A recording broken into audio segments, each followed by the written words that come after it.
اللہ نے تمہیں پیسے دیے ہیں, نئی گاڑی تم نے خریدی ہے, چھوٹے بچے کا جوتا کیوں باندھ دیا آگے تم نے؟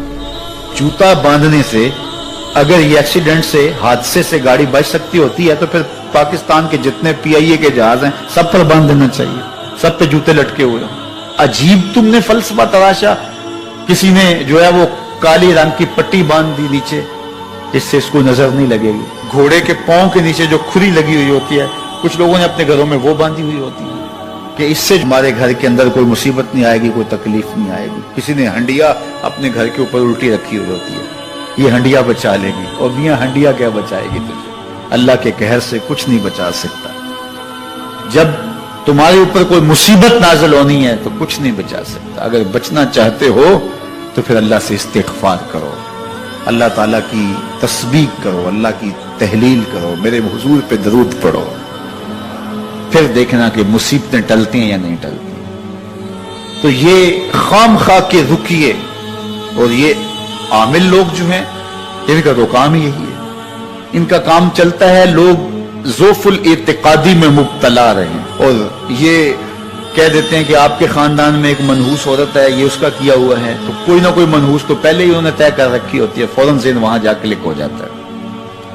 اس کا نون سے نام شروع ہوتا ہے, اس کا کاف سے نام شروع ہوتا ہے, اس کا جیم سے نام شروع ہوتا ہے, تو پورے خاندان میں کسی کا نام کاف, نون یا جیم سے تو شروع ہوتا ہی ہوگا.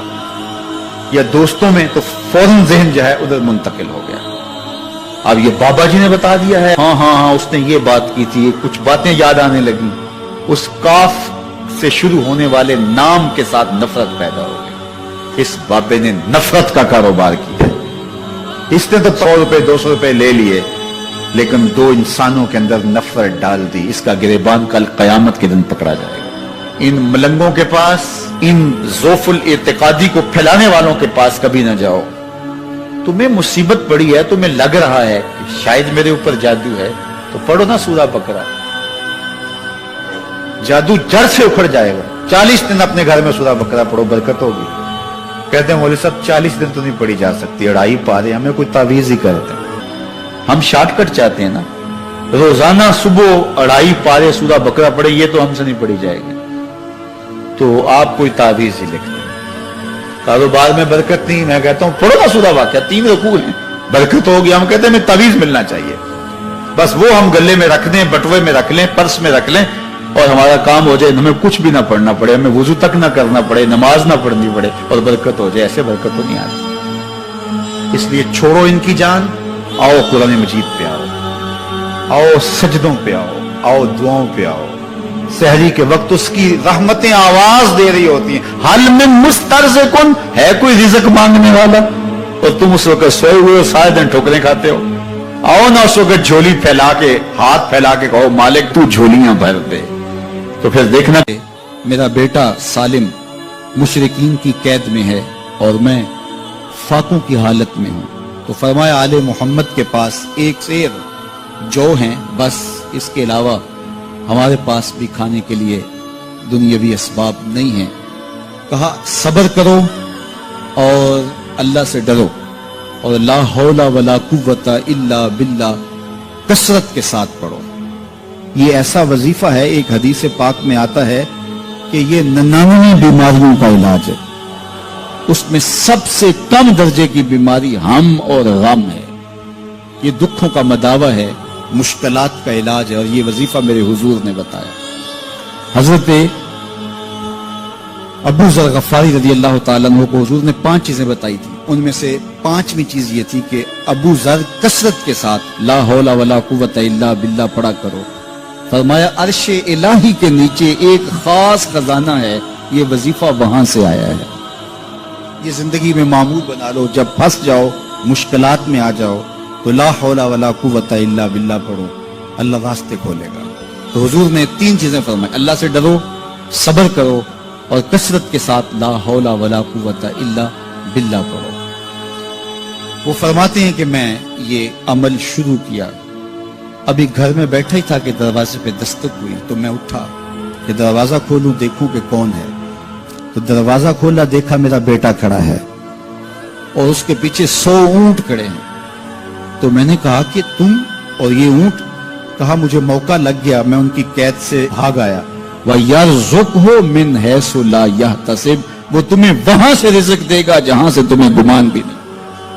اس کے ہو کے تو دیکھو، اللہ اکبر، اللہ کے ہو جاؤ تو پھر وہ تمہاری ضرورتوں کا کفیل ہو جائے۔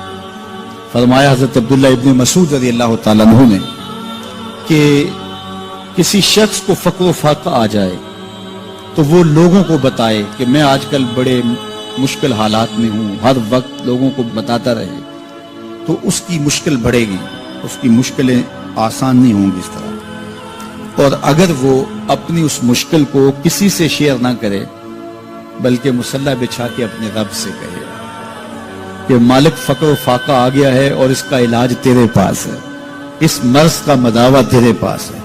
حضرت عبداللہ ابن مسعود فرماتے ہیں کہ رسول کریم نے فرمایا جلد یا بدیر اللہ اس کو مالا مال فرما دے۔ یہ بھی کبھی کر کے دیکھو، مشکل آ جائے، فاقہ آ جائے۔ اور قرآن مجید کا دل سورہ یاسین ہے، جس نے ایک مرتبہ سورہ یاسین کی تلاوت کی اللہ 10 مرتبہ قرآن پڑھنے کا ثواب عطا کرے۔ اور کتنا بڑا اجر ہے، آپ ایک سال میں بھی شاید 10 قرآن مجید نہ ختم کر سکیں اور سورہ یاسین پڑھیں تو 10 مرتبہ قرآن مجید پڑھنے کا ثواب نصیب ہوگا۔ تو اپنی صبح کا آغاز سورہ یاسین سے کیا کریں، نماز فجر کے بعد اشراق تک سورہ یاسین پڑھ لیا کریں۔ سورہ یاسین اگر آپ پڑھ کے اپنے دن کا آغاز کرتے ہیں آپ کا سارا دن خیر سے گزرے گا۔ اس دن اگر کاروبار کریں گے تو برکت ہوگی، اس دن بہت ساری بیماریوں سے، آفات و بلیات ارضیہ اور سماویہ سے بچے رہیں گے، لوگوں کے شر سے، حادثات سے محفوظ رہیں گے۔ میرے حضور نے ارشاد فرمایا قرآن مجید میں ایک سورت ہے جس کی 30 آیات ہیں، اگر کوئی شخص اس کی تلاوت کرتا ہے تو وہ سورت پڑھنے والے کی شفاعت کرتی ہے اور اتنی بار شفاعت کرتی ہے کہ اس کو بخشوا کے چھوڑتی ہے۔ وہ سورت کون سی ہے؟ وَهِيَ تَبَارَكَ الَّذِي بِيَدِهِ الْمُلْكُ، یہ سورۃ الملک ہے، 30 آیتیں ہیں۔ جو شخص اس کی تلاوت کرے یہ اتنی بار سفارش اللہ کی بارگاہ میں کرتی ہے کہ اپنے پڑھنے والے کو بخشوا کے چھوڑتی ہے۔ تو اپنے دن کا آغاز سورہ یاسین سے کریں اور اپنی شب کا آغاز سورہ ملک سے کریں۔ سونے سے پہلے سورہ ملک کی تلاوت ضرور کر لیں، انشاءاللہ اس سے رات برکت سے گزرے گی۔ جس نے ایک دن میں 100 مرتبہ سبحان اللہ و بحمدہ پڑھا، کتنی مرتبہ؟ 100 مرتبہ کیا پڑھا؟ سبحان اللہ و بحمدہ۔ فرمایا کہ اس کے گناہ سمندر کی جھاگ کے برابر بھی ہوں تو اللہ معاف فرما دے گا۔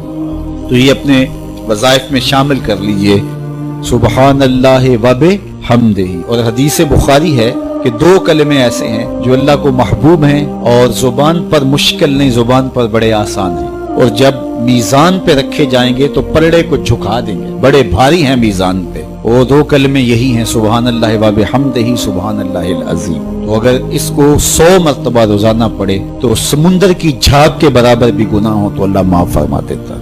اللہ فرماتا ہے ما یفعل اللہ بعذابکم، وہ تمہیں عذاب دے کے کیا کرے گا؟ ذرا لہجہ دیکھیے، ذرا انداز، ما یفعل اللہ بعذابکم، وہ تمہیں عذاب دے کے کیا کرے گا؟ تم اس کی مخلوق ہو، اپنے دستے قدرت سے اس نے تمہیں بنایا ہے، تو وہ تمہیں عذاب دے کے کیا کرے گا؟ اس کی ضرورت نہیں ہے کہ تمہیں عذاب دے، نہ اس کی چاہت ہے کہ تمہیں عذاب دے، کوئی خود چھلانگے لگائے تو اس کی مرضی۔ فرمایا کہ ما یفعل اللہ بعذابکم، وہ تمہیں عذاب دے کے کیا کرے گا؟ ان شکرتم و آمنتم، اگر تم شکر ادا کرو اور ایمان لاؤ تو وہ تو قدردان ہے جو کوئی اس کا شکر کرتا ہے اور جو اس پر ایمان لاتا ہے۔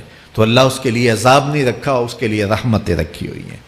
تمہیں دستے قدرت سے بنایا ہے اور وہ تمہیں خوش دیکھنا چاہتا ہے، تمہیں خوشحال دیکھنا چاہتا ہے، تمہیں سرشار دیکھنا چاہتا ہے، تمہیں نہال دیکھنا چاہتا ہے، تمہاری زندگی کو خوشگوار دیکھنا چاہتا ہے۔ تم نے اپنے آپ کو خود اپنے اعمال کی وجہ سے مصیبتوں میں ڈالا ہے، تو کہا شکر کرنے کی عادت ڈال لو، دیکھنا پھر اللہ تعالیٰ جل شانہ کی رحمتیں تمہارے اوپر کس طرح اترتی ہیں، اس کی نوازشیں تمہارے اوپر کیسے برستی ہیں۔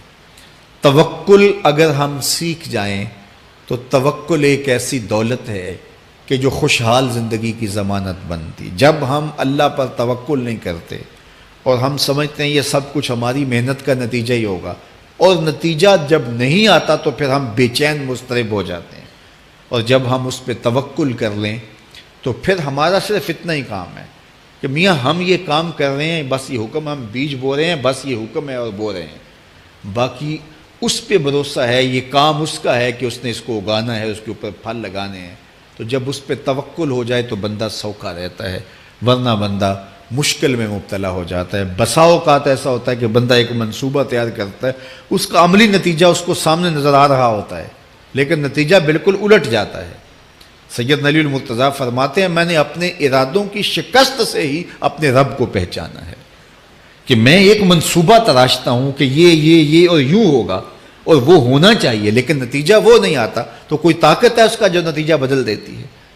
تو بندہ اس طاقت پہ یقین کرتے، اس پہ توکل کر کے جو ہے وہ اس پہ بھروسہ کر لے تو زندگی سوکھی ہو جاتی ہے۔ مغرب میں جو اللہ پر یقین نہیں رکھتے وہ خودکشی کر لیتے ہیں کہ یہ کیوں ہو گیا، ایسا نہیں ہونا چاہیے تھا، لیکن ہم خودکشی اس لیے نہیں کرتے، ہم کہتے ہیں میرا رب جس طرح چاہے اس طرح ہی ہوتا ہے، جو اس نے طے کیا ہوا ہے وہ کر کے رہتا ہے، اس لیے تم اس پہ توکل کر لو اور اس پہ بھروسہ کرو۔ حضور علیہ الصلوۃ والسلام نے فرمایا لو انکم توکلون علی اللہ حق توکلہ، اللہ پر توکل کرنے کا جو حق ہے اگر تم وہ ادا کر دے تو فرمایا اللہ تمہیں ایسے رزق عطا کرے جیسے پرندوں کو عطا کرتا ہے۔ ہمارا تو کاروبار ہے، یہ فیکٹری ہے، یہ دکان ہے، یہ ہماری نوکری ہے، ہم نے یہاں سے کمائی کرنی ہے۔ پرندوں کا کوئی کاروبار نہیں ہوتا، کوئی نوکری نہیں ہوتی، کوئی ٹھیا، کوئی اڈا نہیں ہوتا جہاں جا کے انہوں نے رزق کے لیے کوئی آغاز کرنا ہوتا ہے، بلکہ حضور نے فرمایا تغدو خماسا وتروح بطانا، جب وہ صبح گھر سے نکلتے ہیں تو خالی پیٹ نکلتے ہیں اور انہیں کوئی اپنی منزل کا تعین نہیں ہوتا، جدھر خیال آیا اڑ گئے ادھر، لیکن کبھی ایسا نہیں ہوا کہ شام کو خالی پیٹ واپس آئے ہوں، کہا وہ پیٹ بھر کے آتے ہیں۔ باہو بولے بن توکل پنچھی اڑ دے، خرچ نہ پلے زیرا ہو، جب گھر سے اڑتے ہیں تو ان کے پلے نہ کوئی خرچ ہوتا ہے، نہ راس المال ہوتا ہے، نہ کوئی اوزار ہوتے ہیں، نہ کوئی ہتھیار ہوتے ہیں، کچھ بھی نہیں ہوتا، یوں ہی گھر سے نکلتے ہیں، کبھی بھی خالی پیٹ نہیں آئے۔ فرمایا اگر اللہ پہ پرندے